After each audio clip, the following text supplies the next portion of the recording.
E se eu te dissesse que o chapéu de palha gigante não é nada comparado a outras coisas que Imu mantém naquela câmara congelada? Toda vez que o Oda revela um pequeno vislumbre de algo, sempre existe algo muito maior escondido por trás. O chapéu de palha foi apenas uma forma de revelar esse lugar misterioso. Depois que o Luffy recebeu sua nova recompensa, Imu viu o cartaz e comparou o chapéu de palha dele com um chapéu gigante trancado na câmara congelada. Foi uma maneira perfeita de apresentar esse local. Mas isso não significa que o chapéu de palha gigante seja o item mais importante guardado ali, e muito menos o único. Claramente existem pelo menos outras 6 câmaras naquele lugar. Também é importante notar que nós vimos pouquíssimos locais de Mary Joyce, e isso faz todo sentido, já que é um dos lugares mais misteriosos de todo o mundo e só deve ser completamente revelado no arco final. Mesmo assim, já conhecemos algumas salas importantes. A primeira é a Sala da Autoridade. Sempre que vemos os Gorosei, eles estão nesse local. Também é o ponto de encontro entre os Gorosei, Akainu e outras pessoas que receberam permissão especial para estar ali. Depois temos a Sala das Flores, um lugar lindo, cheio de grama, árvores e flores, com borboletas voando por todos os lados. É onde Imu costuma passar a maior parte do tempo.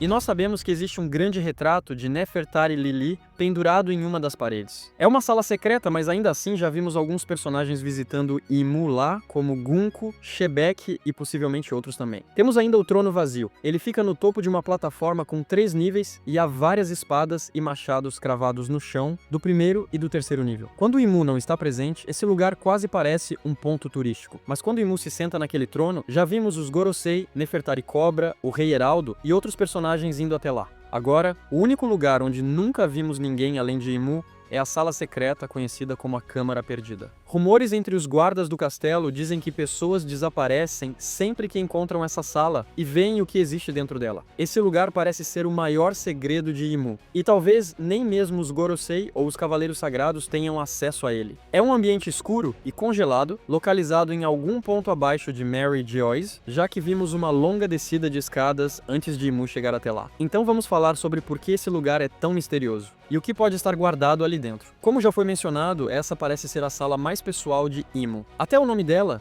Câmara Perdida, já nos dá pistas sobre o século perdido. O chapéu de palha gigante é apenas um dos artefatos guardados ali, mas claramente não é o mais importante. Oda está sem dúvida guardando o verdadeiro segredo para o futuro. Inicialmente, a silhueta de Imu sugere uma figura feminina, mas o que chama a atenção é que o diálogo de Ivankov revela que Imu é um homem, algo que fica claro através da terminologia japonesa. No capítulo 1086, Ivankov utiliza um termo específico reservado para dragões celestiais do sexo masculino. Na língua japonesa, existe uma distinção. Para mulheres, é usado um sufixo equivalente a santa, enquanto para homens se usa santo. Quando Ivankov se refere a Imu, ele utiliza o termo masculino, indicando que Nerona Imu é de fato um homem. Segundo as informações registradas no livro que Ivankov possui, essa obra se chama Gênesis. E não, ela não é o livro das Akuma no Mi, como alguns acreditavam. Tudo indica que esse livro é considerado um dos textos sagrados dentro do mundo de One Piece.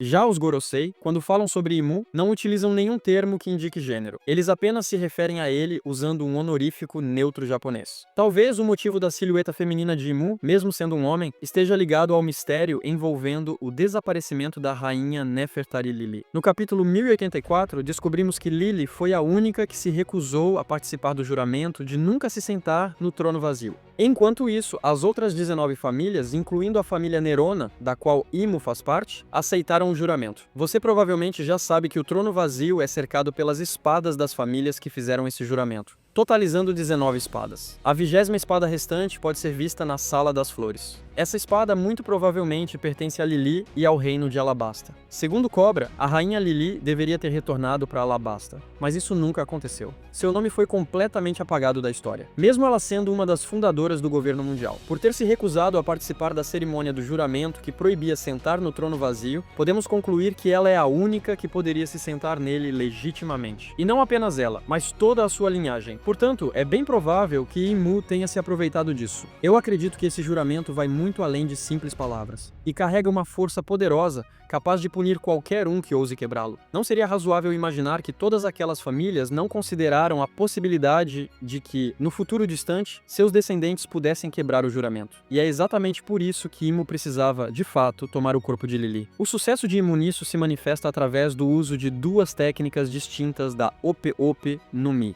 Essas técnicas foram mencionadas por Doflamingo no capítulo 761, a técnica de transplante de personalidade e a técnica da juventude eterna. Quando revisitamos as palavras de Doflamingo nesse capítulo, percebemos que ele insinuava claramente a importância dessas duas habilidades da fruta enquanto falava diretamente com Law. A partir do que ele diz, podemos concluir que a combinação dessas duas técnicas é a chave para tomar posse do verdadeiro tesouro de Mary Joyce, concedendo ao usuário o poder de monopolizar a maior autoridade do mundo. E essa autoridade só pode ser alcançada sentando-se no trono vazio. Usando a técnica de transplante de personalidade, Imu tomou o corpo de Lili, enquanto a própria Lili ficou presa no corpo original de Imu. É bem provável que o corpo original de Imu tenha sido preservado para impedir sua decomposição, seja por congelamento ou por embalsamamento, e que ele esteja guardado em uma das câmaras secretas de Mary Joyce. Antes de revelar todas as pistas que Oda vem deixando ao longo desses anos, eu quero te mostrar que esse tipo de conceito já existe dentro de One Piece. Moria já fez algo parecido com sombras durante a saga de Thriller Bark, mas existem outros indícios mais sutis. Sanji revelou aos seus irmãos que seres humanos podem ser criados artificialmente. Ele explicou que seu pai, Judge, participou de um grupo de pesquisa onde estudou e desenvolveu armas ao lado de Vegapunk.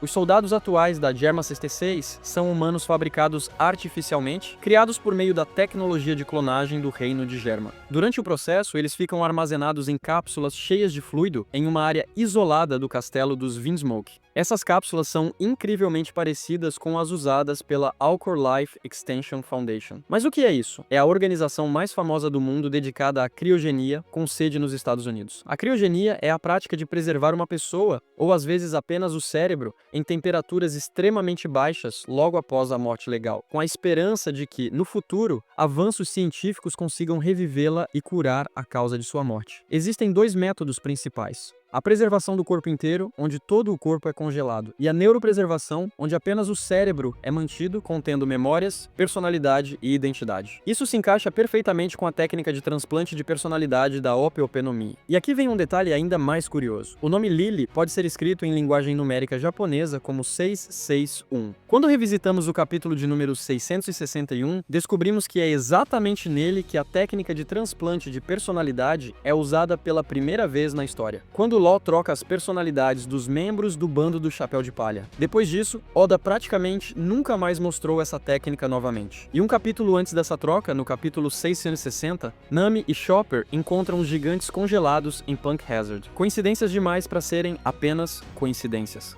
Depois que Imu implantou sua personalidade no corpo de Lily, esse corpo teria sido submetido à operação da juventude eterna. Isso me leva a acreditar que o verdadeiro tesouro de Mary Joyce não é o próprio Imu, mas sim o corpo de Lily. Voltando à capa do capítulo 484, vemos Vivi cercada por flores de lírio d'água brancas. Na cultura egípcia, essas flores simbolizam vida eterna, renovação contínua e imortalidade. O que reforça ainda mais a hipótese de que o corpo de Lily realmente tenha obtido a vida eterna. Se isso for verdade, e se Imu e os Gorosei já alcançaram seu objetivo ao conquistar a juventude eterna, então por que eles estariam dispostos a pagar 5 bilhões de berries pela Ope Ope no Mi, tornando-a a Akuma no Mi mais valiosa da história? Ela vale tanto quanto a fruta Nika do Luffy. Em Romance Dawn, versão 2, Oda revelou que a Gomu Gomu no Mi também tinha o valor de 5 bilhões. Então, a Ope Ope no Mi é realmente tão valiosa quanto a fruta do Nika? Ela não deveria ter perdido valor, já que eles já conseguiram o que queriam com ela? A resposta está no discurso de Doflamingo,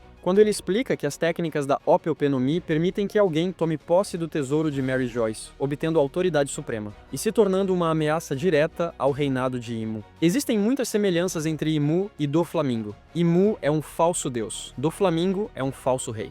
Só essas imagens já deixam os paralelos entre os dois extremamente claros. E agora eu quero te mostrar um detalhe especialmente interessante. A maioria de vocês provavelmente se lembra do capítulo 699. Nós conseguimos ver claramente Imu-sama refletido nos óculos do Kuzan. Existem muitas teorias dizendo que Kuzan está atrás de Imu, o que até pode ser verdade. Mas naquele momento específico, Kuzan estava, na verdade, olhando para Doflamingo. E se isso fosse mais uma dica sutil do Oda, mostrando de propósito um paralelo entre Doflamingo e Imu. Imu também possui conexões interessantes com Moria. Eu já mencionei que Moria usou uma tática parecida ao congelar o Ars, mas isso não é o foco aqui. O que me chama mais atenção é a habilidade de Moria de controlar sombras. Afinal, Imu quase sempre é retratado como uma enorme sombra. Nós também vimos sombras gigantes estranhas próximas a Thriller Bark. E como muitos teorizam, essas sombras podem representar a verdadeira forma de Imu, possivelmente um Onryo ou um Umibozu. E se isso for verdade, então por que Imu estaria seguindo Thriller Bark? O detalhe específico que eu quero destacar é a estranha tentativa de assassinato de Moria em Marineford. Doflamingo, que compartilha muitas semelhanças com ele, foi o encarregado de executar essa missão. Como o próprio Doflamingo revelou, a ordem veio de alguém muito acima de Sengoku, o que implica fortemente que tenha vindo dos Gorosei, ou até do próprio Imu. A justificativa oficial foi que Moria era fraco demais para continuar como um Shichibukai. Mas isso realmente faz sentido? Nós nunca vimos isso acontecer com nenhum outro Shichibukai. Mesmo quando o sistema do Shichibukai foi completamente abolido, a marinha tentou capturar Mihawk e os outros ex-membros. Então, por que eles não tentaram capturar Moria também? E mais importante ainda, como Doflamingo sabia que a ordem vinha de alguém acima de Sengoku, Doflamingo não tinha comunicação direta com os Gorosei. Oficialmente, ele recebia ordens apenas de Sengoku. Mesmo depois do Time Skip, quando ele começou seus jogos perigosos com o governo mundial, Doflamingo só foi mostrado conversando diretamente com Fujitora. E ainda assim, ele sabia que aquela ordem vinha de mais alto. Diferente da maioria dos personagens, Doflamingo conhece os segredos de Mary Geoise. Ele sabia exatamente quem queria Moria morto. E com certeza, existe um motivo muito mais profundo por trás disso. Será que a Akuma no Mi de Moria, de alguma forma, é capaz de anular Imu ou suas habilidades? Se você quiser ver um vídeo separado e totalmente dedicado a esse tema, deixa o like. Agora, vamos voltar para Lily, Vivi e o motivo de Imu manter um corpo naquela câmara congelada. E se o verdadeiro motivo de Imu esconder o corpo sob roupas longas for o fato de ele sofrer com alguma doença de pele extremamente grave, incurável, algo ainda pior do que a síndrome do chumbo âmbar ou a escama de safira? Isso criaria a necessidade de um novo corpo. Pode ser outra razão completamente diferente, mas uma coisa é clara. Imu precisa de um novo corpo por algum motivo. No capítulo 1086, Imu pede aos Gorosei que tragam Vivi. De acordo com o termo japonês específico usado na cena, o pedido de Imu não carrega ameaça nem hostilidade alguma contra Vivi. Pelo contrário, Imu expressa o desejo de tê-la ali sem qualquer intenção de machucá-la ou matá-la. Além disso, existe outro detalhe importante. Vivi é a única pessoa cujo cartaz Imu tratou com extremo cuidado, sem rasgá-lo ou cravar facas nele. Os cartazes de personagens poderosos como Luffy e Barba Negra foram destruídos. Inclusive o cartaz de uma das armas ancestrais, Shirahoshi. Isso pode ser uma forma artística de dizer que Imu precisa de Vivi viva, enquanto os outros três podem estar destinados à morte. Portanto, se essas suposições estiverem corretas, o verdadeiro alvo atual de Imu é o corpo de Vivi. E ele esteve muito perto de alcançar esse objetivo. Afinal, por que Imu apareceu diante de Cobra? No momento em que ele tomou essa decisão, Cobra já estava morto. Os Gorosei também sabiam disso, já que ninguém pode ver Imu e continuar vivo. Então por que Imu decidiu matar o rei de Alabasta durante o arco do Reverie? Porque Imu já não se importava mais. Ele estava pronto para sequestrar Vivi e finalmente completar seu plano. Vivi já estava sob custódia da CP0, mas tudo mudou graças ao Apol. O Apol presenciou Imu por acidente, entrou em pânico e fugiu após invadir exatamente aquela sala. E Vivi aproveitou essa oportunidade, pulando para dentro da boca de Apol e escapando junto com ele. Para quem se pergunta por que Imu não sequestrou Vivi antes disso, é importante lembrar. Vivi tem apenas 18 anos. Durante o Reverie anterior, ela ainda era uma criança. E depois disso, ela sequer permaneceu muito tempo em Alabasta. Já que estamos falando da câmara congelada, quero mencionar outro pequeno detalhe que pode estar ligado a tudo isso. E se o nome do reino antigo fosse Mary Geoise? As cruzes espalhadas por toda a região parecem ter ligação com o deus do sol, Nika. E também podemos ver cruzes acima das passarelas dentro da própria câmara congelada. A ideia de que o nome do reino antigo seja algo que as pessoas reconheceriam instantaneamente hoje em dia faz ainda mais sentido quando lembramos que os 5 anciões mandaram matar Clover no exato momento em que ele estava prestes a revelar esse nome. E é isso por hoje. Escreve nos comentários o que você acha dessa teoria. E se você quiser saber o verdadeiro motivo de Imu manter aquele chapéu de palha gigante, é só clicar nesse vídeo aqui. Obrigado por assistir. Até a próxima.